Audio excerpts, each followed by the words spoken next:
Oh, hey, hi. There's nothing that people love more than hot, exclusive Patreon tricks. So this is an answer to a problem that I've had for a long time. Now, this is just one variation of many that I have on this particular idea, which you'll see in a little bit.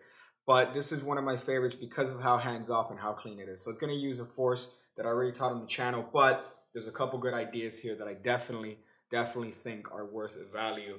And I'm sad to see this go, but I think that people would have fun with it. So pretty much in this trick, you tell the spectator that you're going to need to see if they're compatible with you or not. So you ask many spectators, you ask a couple of spectators, sir, name the first word that comes to your head. And this guy says banana. And then this guy, you go, okay, I don't think you're going to work. How about you, sir? Name any word that comes to your mind. And he says pig. And you go, pig. Okay, you know what? I think you might work perfectly for this.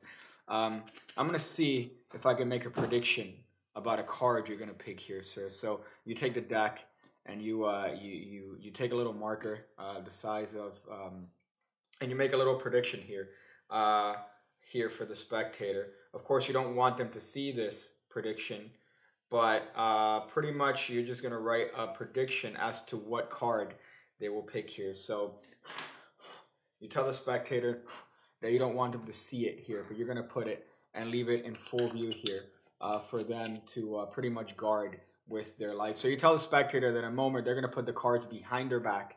And behind their back, what they're going to do is they are going to reach into the deck, turn any card they want over, and then give the deck a cut. So they're going to do that in a bit. So you hand them the deck. So they go behind their back, they reach in, they turn over any card they want and give it a cut and bring the deck out. And you go, okay, that's great, sir. So let's see how we did here. Let's see if I truly have a gauge as to how compatible we are here. So let's see. So you go through the deck here, and there's one card face up, and it's the three of diamonds, which is just great because it just so happens that you predicted that they would stop on the 3 of diamonds here. So that's hot.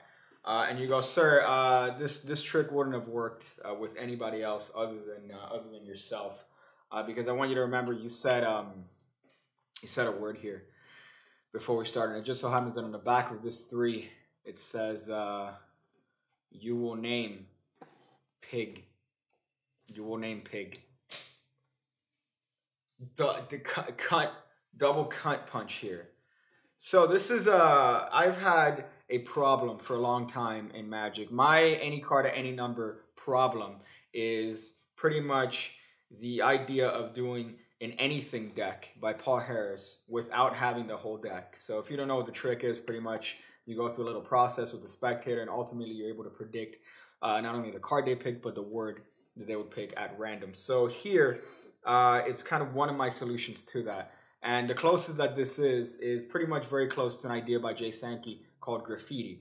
But this is just another variation on it. And there's other little subtleties that you could do, such as having a miscolored pen here. But at its basic, this is what the trick looks like. So you need a little bit of a preparation. And for this particular method of the trick, you are going to be ruining one card every time you do this trick. So what I do recommend is that you get a one-way deck of all, for example, 3 of diamonds. And you're ready to do this as many times as you want, well, 52 times. But I do have other versions that don't ruin a card every time. But in this particular case, I think it's worth it. So for this, the prep here is that you are going to have this card, which is a prediction card, on top of the deck. And you're going to have the card that matches that prediction on top of that one. So this card is going to be blank. But this card is going to be just an X card with 3 of diamonds written on the back, and this is going to be the actual card that correlates to the prediction. That's going to go on top. Remember, this is going to be blank. We're going to pretend it's going to be blank for the time being. So you go to a couple spectators, and you ask them to name a word here. Now, the reason for this is I like to go through a couple spectators here, because then it's going to make the end prediction a little bit more believable. So you might have ask the first spectator, sir, name any word that comes to your mind. Let's say they say gonorrhea. You go, I don't think you're going to work for this. Sir, you name a word. And when it comes to the right spectator here that you want to do the trick for, that's when you say, oh, you know what, you might work for this. And you remember the word that they say. So for example, let's say the word is pig again, just for the sake of explanation. So when you pick up the deck, what's going to happen is you're going to write, you will say pig, or you will name pig, or whatever you pretty much want to end up with the prediction here. But you're writing this under the guise of writing a prediction for the card that they're about to pick. So you go, that tells me a lot about you. I think I'm going to be able to determine the card that you are about to pick. So that's what you're writing here. That's what they think you should be writing here. And it's going to be justified at the end when you actually show this. So you write, you will name pig here, obviously towards yourself. You could recap the pen. Now you're going to do a little bit of a double here. So what you could do is that under the guise of blowing the card, you could get a break underneath the second card. And you're going to tell them, I don't want you to see anything. Now what's going to happen is you're going to reach into the double and you're going to take out the card here that's second from the top. Again, this is done with a wrist kill and towards them. So they're not going to see anything.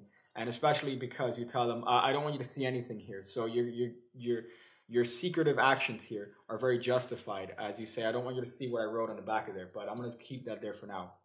Now what's going to happen is obviously you don't want to turn the deck over because they're going to see the prediction. So you just overhand shuffle that card to the bottom of the deck here. As you tell them that you are going to, in a moment, they're going to put the deck behind their back.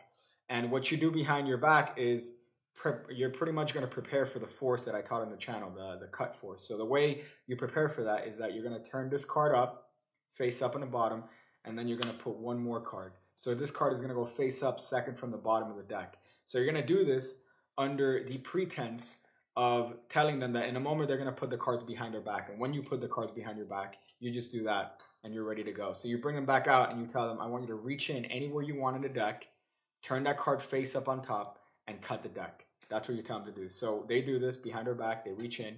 They put a card on top of the deck. They cut it. And when they bring it out, you're ready. Because this force is effective in that it doesn't show the back of the card. So again, you want to watch out that you don't spread too fast. You want to spread the cards as singly as possible so that when it comes to the card, you could spread one more card and not accidentally show that card. So you come to this spread, you show it, and it's very fair because you don't see the back design of the force yet, of the force card. So you say, okay, so you stopped under 3 diamonds, which is great because I thought that you might stop under 3 diamonds. And that, give it time to breathe because that's a good trick.